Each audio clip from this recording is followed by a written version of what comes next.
Olá, meu nome é Antônio Roberto Vinha, eu sou cientista político. Estamos no dia 21 de outubro de 2016. Existem alguns termos, alguns conceitos que hoje são utilizados e as pessoas acreditam que eles sempre existiram, que sempre foi assim, porque eles são da nossa época, eles são do nosso momento. E aí o discurso ideológico acaba fazendo com que dê a intenção, para quem não conhece história, não conhece cultura, alguma coisa nesse sentido, quem não estuda, não pesquisa, acredita que isso sempre ouviu. E isso sempre foi assim e sempre foi desse jeito. Vou dar alguns exemplos. Questão do marxismo cultural, tá? A questão da corrupção, por exemplo.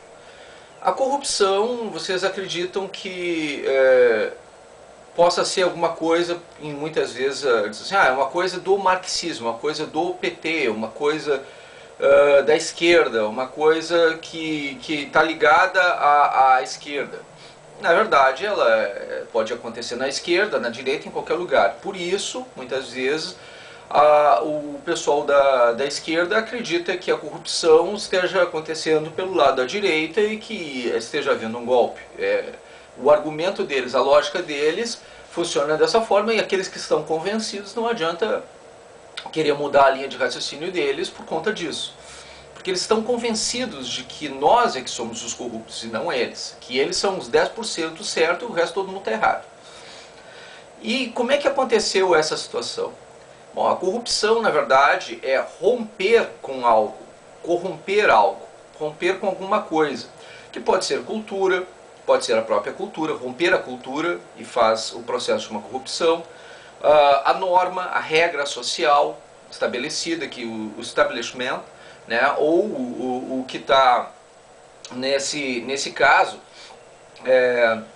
uma coisa assim, constitucionário, direitos e usos e costumes, como acontece no direito da Inglaterra, né? Então, você quebra a regra, quebra a norma e você está quebrando a lei, basicamente é isso. E tem a lei propriamente dita, né, que você quebrando a Constituição, quebrando o Estatuto, quebrando a regra escrita, o direito positivo, você está também corrompendo, rompendo com alguma coisa. Isso tudo já é uma forma de corrupção em si. Mas é anterior mesmo à criação do próprio comunismo. O comunismo surgiu com Marx, né, os conceitos de comunismo, Karl Marx e Friedrich Engels, né, na Alemanha, e aí foi adotado mais pela antiga União Soviética, né, distorceram muitos conceitos, né, assim, mas já existia corrupção antes disso, existia corrupção já citada na Grécia Antiga pelos autores gregos, antes mesmo disso, na Mesopotâmia e antes mesmo da Mesopotâmia, já existiam relatos de que as pessoas não seguiam as normas, não seguiam as regras e que sempre havia alguém que era rebelde ou que não aceitava as normas estabelecidas, as leis estabelecidas por determinados grupos ou lideranças. E as traições, a Bíblia conta desde Adão e Eva, né, que traíram Deus, no caso, no paraíso, e depois Caim matou Abel, já foi o primeiro crime, né, e isso tudo é corrupção. Né, isso dentro da Bíblia, e que desde que o mundo foi criado, sempre houve o processo de corrupção.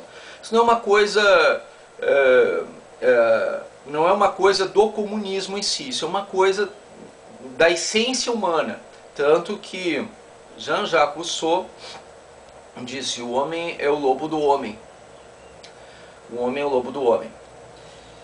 E aí nós chegamos à seguinte noção, a noção de que a coisa é bem antiga. Se pegar a questão da mulher, a questão do gênero, tá? A mulher ela era tratada na antiga Grécia abaixo dos escravos e do gado. O gado e as mulheres e os escravos eram contabilizados. Não havia censo para a mulher. A mulher não tinha direitos, ela só tinha deveres, ela só tinha obrigação. A palavra machismo não existia ainda, ela é uma palavra moderna. Né? O feminismo, o machismo são palavras modernas. No entanto, já existia a questão do preconceito contra a mulher. E só na década de 30, aqui no Brasil, a mulher tem direito começa a ter direito de poder votar. Né? Então, ela só se torna cidadã do Brasil a partir de Getúlio Vargas na década de 30. Então, é uma coisa bem recente o direito da mulher de se equiparar e ser igual ao homem. Não é ser mais que o homem ou menos que o homem. Ser igual nos seus direitos e seus deveres. E ainda existem algumas situações que impedem esse processo. Há quem diga que muito do que nós estamos passando agora foi por conta da inserção da mulher no mercado de trabalho. Porque dobrou o mercado de trabalho e não dobrou na mesma proporção a quantidade de vagas existentes. Então essa é uma dúvida que as pessoas têm a esse respeito. Existe também a situação, isso aí pode ser desculpa de machista ou não, mas é fato, dobrou exatamente a quantidade de trabalhadores, né?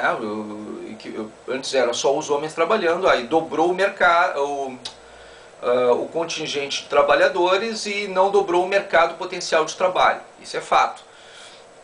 É matemático, não é uma questão de se é machista ou não, isso é fato. Né? E aí muitos economistas culpam exatamente a revolução sexual como um dos fatores, e talvez o principal fator, para que a nossa sociedade tenha desestabilizado nesse processo. Procede do ponto de vista matemático. Tá?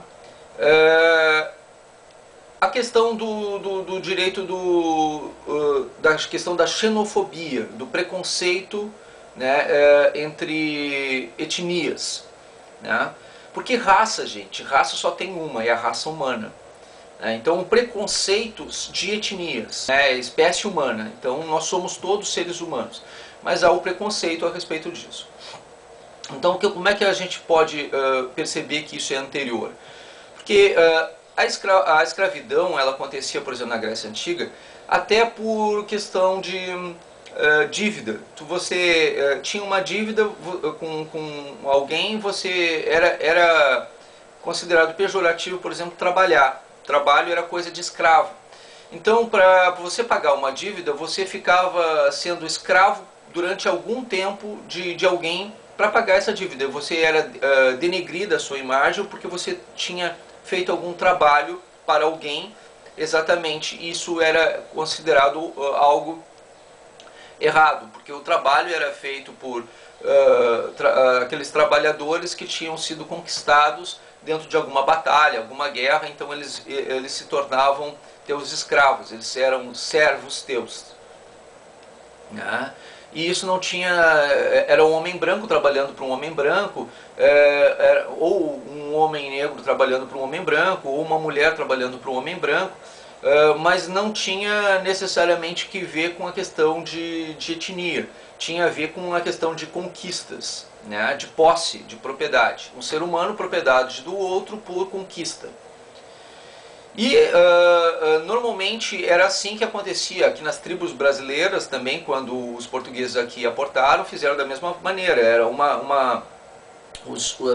as tribos indígenas, os povos autóctones, né, índio, porque pensaram que aqui era a Índia, os povos autóctones brasileiros, eles quando chegavam aqui, eles se deram conta que uma tribo, quando conquistava a outra, eles usavam aquela mão de obra daqueles outros povos conquistados como escravos. Então havia esse conceito aqui mesmo na América do Sul, de uma tribo sobre outra. Antes mesmo de aportarem os portugueses, eles já tinham essa postura de uma tribo contra a outra. O povo conquistado ou era devorado, né? Aí tinha a questão do canibalismo, que os melhores guerreiros, eles pegavam as tribos que faziam a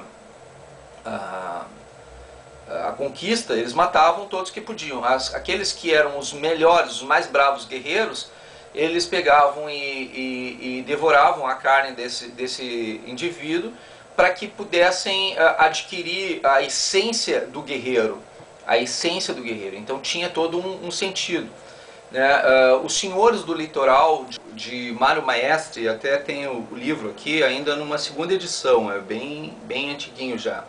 Editora da Universidade Federal do Rio Grande do Sul. Tá? Conquista Portuguesa e Agonia Tupinambá do Litoral Brasileiro, Mário Maestre. Ele fala exatamente isso, né? Porque é uma forma explicavam como o canibalismo, e aí a foto é exatamente a questão do canibalismo, né? Era visto no litoral brasileiro como uma questão de conquista da força do guerreiro, né? Então não tem nada a ver a questão quando alguns povos faziam a questão essa do canibalismo. Os que não faziam tratavam um povo como o outro como escravo. Vocês vão observar que no próprio continente africano havia a questão de escravidão. Era a cultura africana escravizar um povo dominado e vender esse povo dominado para o inimigo.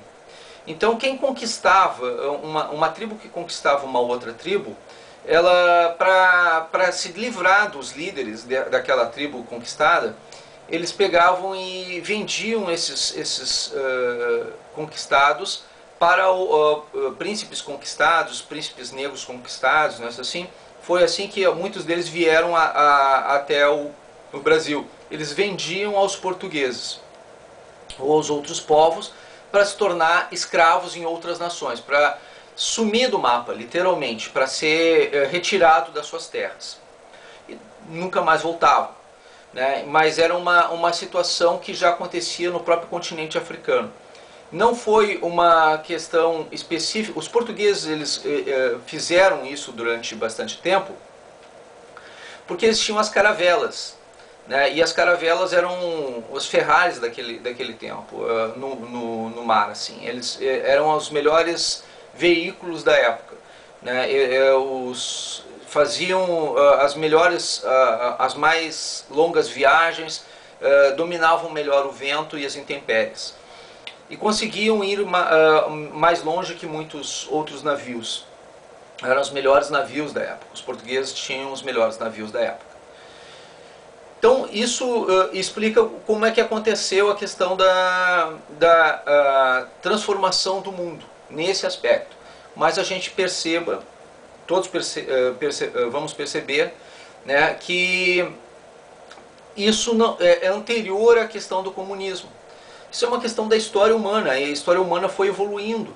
E nós passamos por momentos de preconceito e discriminação na nossa humanidade. Nós fomos evoluindo gradativamente e perdendo o preconceito de um ser humano sobre o outro, de um ser sobre o outro.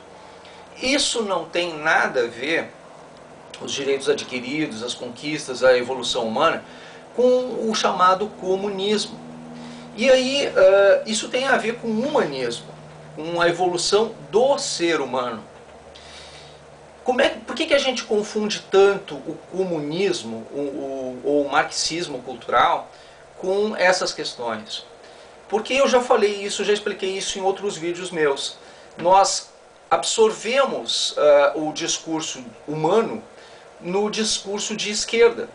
A esquerda capturou esse discurso humano e trouxe para ela. como se a coisa só tivesse sido feita a partir deles, como se tivesse feito tudo isso a partir da questão do humano. Como se o humano fosse naturalmente, o ser humano fosse naturalmente um revoltado de esquerda, um revolucionário de esquerda. Esse discurso foi incorporado no discurso de esquerda. Como tu não tem o SPB, Educação Moral e Cívica, Estudos dos Problemas Brasileiros, como não tem História, como não tem Filosofia e Sociologia em sala de aula, se não tiver discussão disso em sala de aula, você vai assumir esse discurso como se fosse real, como se não houvesse um contraponto. Se tu não tiver um professor que te ensine isso em sala de aula, e aí por isso que eu sou contra alguma coisa que retire religião, filosofia, sociologia, história, desobrigue essas disciplinas das escolas. Eu sou contrário a isso. Quanto maior o conhecimento e maior a discussão em sala de aula, melhor para o novo aluno, aquela pessoa que vai aprender alguma coisa. Por quê? Porque ele vai saber de onde veio tudo isso. Ele vai dar valor à importância ao voto. Ele não vai aprender com os amigos ou aprender errado. Ele vai aprender de forma técnica, dentro da sala de aula, de onde surgiu tudo isso. Né? Não é ter um só partido ou só uma ideologia, não, mas é discutir todas elas dentro de sala de aula, porque o local certo é a escola para aprender. A escola tu tem um conhecimento, e aí tu vai desenvolvendo toda essa questão. O tu aprender uma coisa só e de forma errada, é isso que dá, as pessoas não sabem de onde as coisas vêm. E isso vem dessa história, da história da humanidade. Aí você retira o discurso de relação humana da própria história em si e absorve ele para um discurso de uma só ideologia, dá no que dá. Durante 13 anos vocês aprenderam em sala de aula, vocês aprenderam com os professores doutrinados de vocês, e num governo que queria fazer isso exatamente dessa maneira, que o discurso humano, o discurso da humanidade era... A humanidade surgiu a partir do PT, ou da esquerda, ou do comunismo, ou do processo de revolução do cultural, no caso marxista. E você aprendeu dessa maneira e não questionou mais. Basicamente é isso. E até para questionar o próprio marxismo cultural, né, que é a questão do adotar a cultura de Marx, a cultura humana em si, você tem as suas dificuldades. Por quê? Porque você não consegue verificar quando é que as coisas surgiram, o porquê surgiram. Tem que fazer todo um estudo, quase ser um cientista político para poder fazer todas essas análises. Não é uma coisa que seja tão fácil. Para muito professor de história, se deixa envolver nesse processo. Para muito advogado, para muito jurista, se deixa envolver nesse processo. E aí, até que ponto uma coisa é uma coisa e outra coisa é outra coisa? Se para um ser humano normal isso é complicado, né, mesmo com estudo, com conhecimento, imagina aqueles que não têm conhecimento nenhum, que não tem como questionar nada nem ninguém. Então é bem complicado. E quando tu retira o discurso humano da direita, tu tira todas as e quaisquer qualificações para fazer o contraponto a respeito disso. Até para poder identificar o que é esquerda e o que é corrupção ou rompimento desse processo, fica complicado, porque você não sabe nem onde bater, nem em quem bater ou por que fazer. Os direitos humanos adquiridos, eles não podem ser perdidos por conta de tu fazer uma defesa de direita. Por quê? Porque nós vivemos em sociedade. Gente, vivemos em sociedade. Os direitos humanos são humanos. Eles não podem ser só para humanos direitos. Eles têm que ser para humanos direitos e a sociedade inteira. Mas não pode ser só para humanos não direitos também. Os direitos humanos para os humanos direitos são obrigação. E a perda de direitos não necessariamente significa que você vai conseguir obter uma sociedade melhor. Pelo contrário, você vai perder os direitos da sociedade. Você vai perder o interesse da sociedade em te manter no poder. Você se torna um ditador de direita. Você dá ferramentas para a esquerda de dizer, olha, eles não estão lutando pelas tuas causas, pelas causas que te interessam como indivíduo ou como sociedade. E aí você está fortalecendo o discurso da esquerda, dizer, viu, eles não vão lhe representar, eles não, porque a representação do indivíduo e do coletivo, ela se dá por interesses. Interesses, olha, você dá uma parte, como diria o contrato social de Rousseau, eu dou uma parte dos meus direitos para que o governo, no coletivo dos direitos individuais, faça que as negações dos direitos individuais crie o Estado coletivo pelo interesse da maioria, pelo interesse de todos ou da grande maioria, né, para manter a ordem, para estabelecer o chamado contrato social de Rousseau. E se você não tem, na verdade, uma representação por parte do Estado, você se sente enganado, traído. Os direitos humanos, sim, precisa ser para humanos direitos. Né? E aí as minorias que não agem corretamente, que corrompem o processo, devem ser punidos por estarem agindo errado. Mas ainda assim eles precisam ter pelo menos direito à vida. Né? No mínimo direito à vida. Exceto em alguns países é considerado os crimes hediondos, que a pessoa não vai se arrepender jamais dessa situação. Aí existem alguns países a situação da pena de morte. No caso do Brasil não tem. Né? Mas a justificativa da retirada da vida dessas pessoas é que elas, uma vez, se elas tiverem a mínima chance de serem soltas ou qualquer situação, elas nunca vão se arrepender, nunca vão, de forma alguma, deixar de fazer o que fazem. Matar pessoas, destruir coisas, sem o menor requinte de arrependimento sobre aquilo que vai fazer, né, com intenção exclusiva de viver para fazer isso. Então essas pessoas, por questão de demérito social, por não serem consideradas pessoas humanas, elas são punidas com a perda da vida. Não importa se você concorda ou não concorda, o estabelecimento da regra, da norma, da lei daquele país, daquele local. É o que está estabelecido. Lá é a regra daquele jeito. Então, naquele país, você tem que agir daquele modo, ou você corre o risco de perder a sua vida por conta disso. Nosso país não tem isso ainda. Pode ser que um dia venha a ter e pode ser que não tenha. Nunca. Né? Mas é uma questão a ser estabelecida. A pena de morte é estabelecida como uma regra em vários países, por conta dos casos extremos, especificamente falando dos casos extremos. Mas o que acontece para que essas pessoas tenham chegado a esse ponto? Exatamente o rompimento radical e a não aceitação de regra alguma, como norma para a sua subsistência.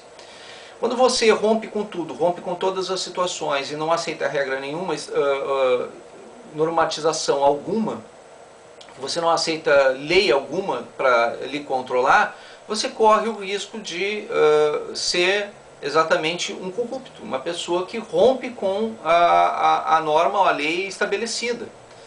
Né? Isso é anterior ao comunismo, isso é anterior ao liberalismo, isso é anterior às nossas filosofias atuais. Mas como nós, da nossa sociedade, vamos entender que esse tipo de coisa é anterior se a gente não tiver o conhecimento e a técnica para poder estudar tudo isso? Então, as pessoas estão confundindo muito, e não é uma coisa que eu venho falando há pouco tempo. Infelizmente, esse tipo de vídeo é o tipo de vídeo que não vai ter grandes visualizações nas redes sociais. É uma pena, porque é esse tipo de vídeo que deveria ter grande visualização. As pessoas entenderem exatamente a diferença entre uma coisa e outra.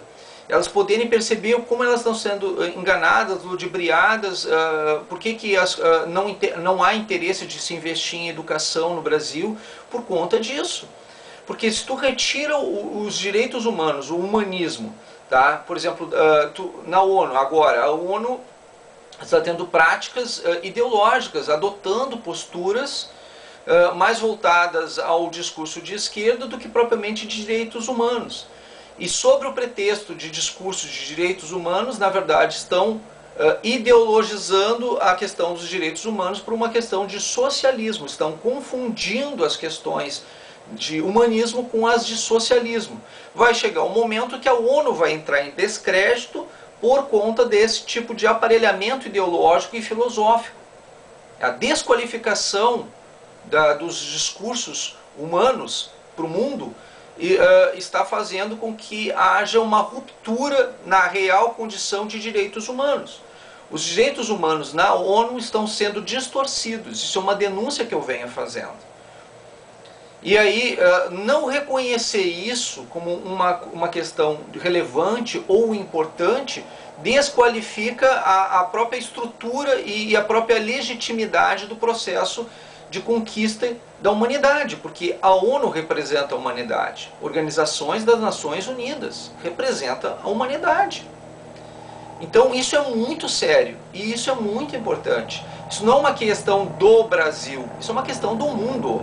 O mundo tem que dar valor à não ideologização dos direitos humanos, seja ele pela direita, seja ele pela esquerda. As conquistas humanas devem ser maiores do que as conquistas de ideologias.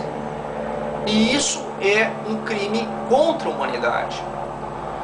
No momento que você ideologiza qualquer conceito humano, de conquista humana, ou seja, os direitos humanos têm que ser para todos os humanos e não para alguns humanos, sejam eles de direita ou sejam eles de esquerda, você está capturando aquilo, assumindo aquilo para uma só ideologia e desqualificando as demais. Você está tirando o mérito das conquistas humanas e colocando esse mérito em uma ideologia específica. Este é o maior dano do nosso tempo. A ideologização, o aparelhamento ideológico dos direitos humanos. Então, a gente precisa ter muito cuidado a respeito disso, porque isso não está acontecendo aqui só no Brasil, está acontecendo no mundo inteiro e pode promover guerras, porque todo mundo vai achar que o seu lado está certo. Quando na verdade é uma questão de corrupção do processo. Eu espero ter sido bem claro, desculpa se o vídeo foi um pouquinho mais longo, mas é importante que vocês entendam isso para que comecem a fazer lutas para que os direitos humanos sejam sem ideologia, sem aparelhamento ideológico, de qualquer lado. Para que o humanismo e a evolução humana seja reconhecida.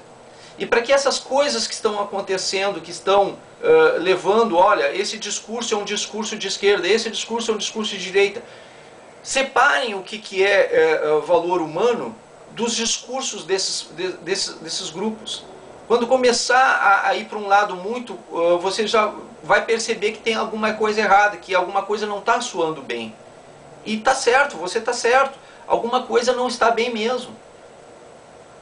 Quando é muito extremo, quando é extremado demais, quando tem radicalismo demais, alguma coisa está errada mesmo.